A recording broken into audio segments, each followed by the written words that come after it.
C'est l'histoire la plus effrayante et la plus incroyable qui ait secoué la France en 1816. Elle mêle danger, aventure, cannibalisme, mutinerie, trahison, abandon, mais aussi insolence et incompétence. J'ai nommé le naufrage de la Méduse. Un vrai drame de mer, mais aussi un drame politique. Le 17 juin 1816, la frégate française La Méduse quitte le port de Rochefort. Son but, se porter à la Martinique et au Sénégal. À son bord, près de 400 hommes, 8 officiers, 33 canonniers, 13 soldats du 1er bataillon de chasseurs à pied, 97 marins, 48 colons et 149 civils. En clair, des aristocrates, des bourgeois et des militaires. Des gens qui ne vivent pas de la mer mais qui ont envie de se faire plaisir ou de s'enrichir au Sénégal et qui charrent de l'or noir, de l'ivoire, des esclaves. L'équipage est composé de Français, Polonais, Africains et Noirs américains réduits en esclavage. Parmi ces derniers, on compte Jean Lacretelle, qui deviendra l'un des survivants du drame. Le marin a été capturé 2 ans plus tôt lors de la guerre de Fort-d'Itas. Il est donc contraint de servir l'ennemi. Il est noir, jeune, agile, intelligent et sait lire et écrire. Il aura un rôle important dans l'histoire. La frégate est commandée par le capitaine Hugues Duroy de Chaumarès. Il a 46 ans. Il est issu d'une vieille famille de la noblesse française, anoblie depuis 1612.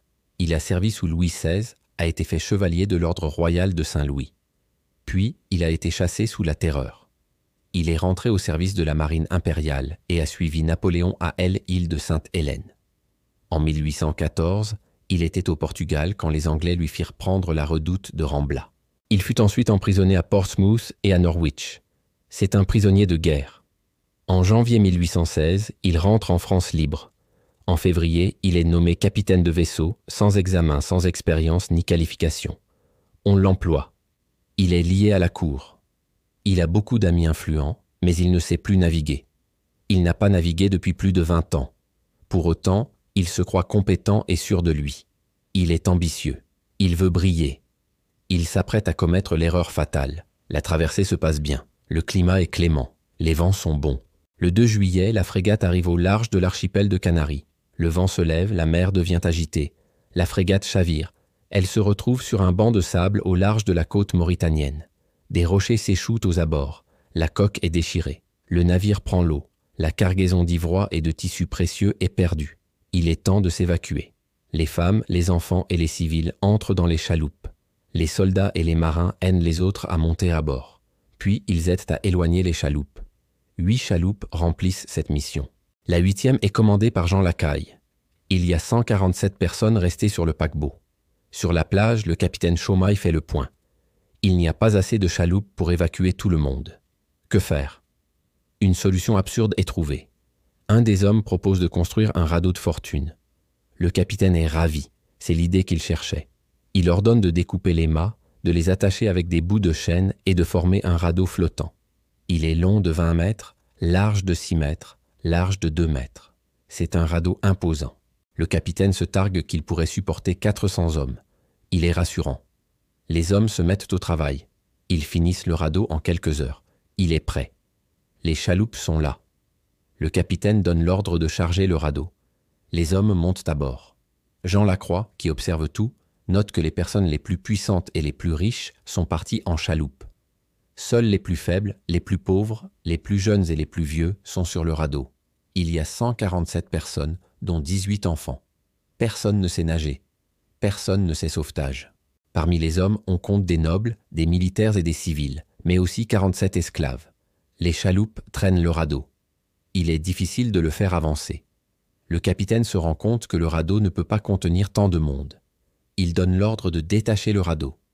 Il reste sur le rivage, les mains en l'air, en train de commander, quand les chaloupes s'éloignent en pleine mer.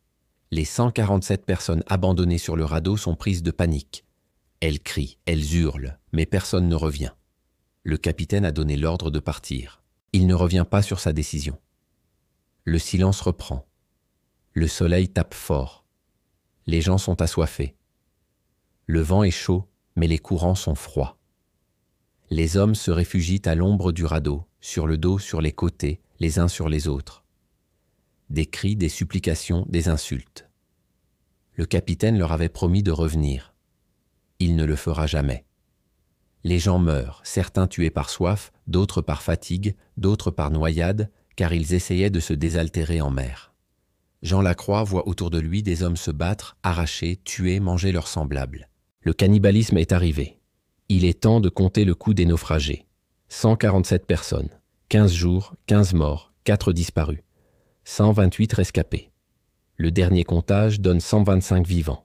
Le premier arrivé au Sable d'Olonne, Jean Leclerc, dit que 15 hommes ont disparu et que 130 personnes étaient encore vivantes. Il décrit un homme qui mange un morceau de chair crue, un autre qui hume le sang d'un doigt. Il entend des cris, des gémissements. Le sang coule sur le pont du radeau. Il y a de la chair humaine partout. Il aperçoit un homme âgé qui pleure. Il est nu, sale, maigre, amaigri, les yeux creux, la tête pendante, un morceau de chair à la main. Il est vêtu d'un pagne.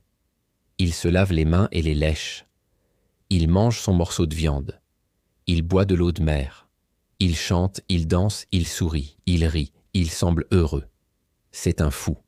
Le pauvre homme mange son petit déjeuner. Le naufrage de la Médusa est un calvaire. Le récit de Jean Leclerc est bouleversant. Le 28 juillet, après 13 jours, le radeau est repêché par le navire britannique HMS Tyne. Il y a 15 survivants. Leurs témoignages font scandale. Paris découvre l'horreur.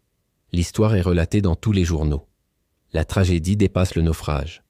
Elle est devenue un scandale d'État. Elle symbolise l'échec de la monarchie restaurée. Elle rappelle le fiasco de Quiberon, 1795, où 22 navires et 1800 royalistes sont morts, noyés ou tués par les Anglais. Elle rappelle la déroute de Quiberon. L'opinion publique est lasse des guerres, des révolutions et des tragédies. Le roi Charles X est très affecté. Il a perdu beaucoup de partisans. Il avait confié le commandement de l'expédition au noble Chaumaille.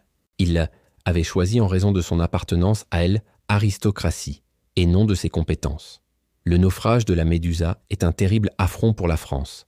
Un artiste dessinateur est envoyé sur les lieux du drame. Son œuvre inspirera un tableau célèbre. Le radeau de la Médusa peint par Géricault en 1818. Il sera exposé au Salon de Paris en 1819. Le chef-d'œuvre romantique est un succès, mais Géricault ne réalisera que 6 mois plus tard. Le peintre meurt frappé d'une maladie rare. Le radeau de la Méduse est aujourd'hui une œuvre emblématique du romantisme français. En 1820, un procès a lieu. Le capitaine Chaumaille et 3 autres officiers sont jugés. Le procès est suivi de près par toute la France. Le capitaine est reconnu coupable. Sa défense était qu'il avait été blessé à l'épaule pendant le naufrage et qu'il n'avait pas pu donner de bons ordres. Le jury est convaincu que Chaumaille a voulu se débarrasser des 147 passagers et de l'équipage de la Méduse. Il est condamné à mort, mais le roi commuta sa peine en réclusion criminelle à perpétuité. Les 3 autres officiers reçoivent des peines de prison. Jean Lacretelle, le marin noir, est libéré. Le procès ne fera pas oublier le drame. Il restera gravé dans les mémoires. Le radeau de la Médusa est une tragédie qui a inspiré de nombreux écrivains, artistes et cinéastes. Elle est le sujet de plus de 30 œuvres littéraires, 13 œuvres cinématographiques et 4 opéras. Elle est le symbole de l'absurdité humaine, de l'incompétence des élites, de l'indifférence face à la souffrance, de la barbarie de l'homme et de la faim de vengeance. Elle est aussi le symbole de l'abominable cannibalisme. En 1816, il était interdit de manger des hommes. L'article 312 du Code pénal le réprouvait. Le cannibalisme était considéré comme une abomination. En France, il était réservé aux colonies pénitentiaires.